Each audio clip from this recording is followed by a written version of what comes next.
માંગરોળ તાલુકાના ઝાખરડા ગામની પ્રાથમિક શાળાની બાળાઓએ 108ના કર્મચારીઓ અને પોલીસ જવાનોને રક્ષાબંધન કર્યું હતું।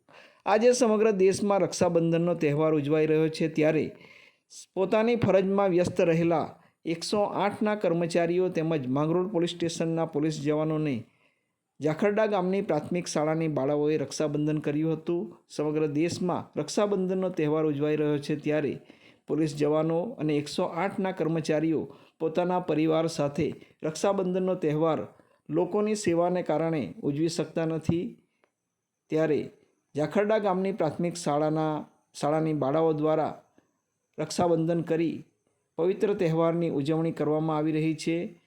પ્રાથમિક શાળાના આચાર્ય સઈદભાઈના માર્ગદર્શન હેઠળ આ કાર્યક્રમનું આયોજન કરવામાં આવ્યું હતું। શાળાના ભૂલકાઓએ માંગરોળ પોલીસ સ્ટેશનની મુલાકાત લીધી હતી અને પોલીસ સ્ટેશન ખાતે ફરજ પરના કર્મચારીઓને રક્ષાબંધન કર્યું હતું।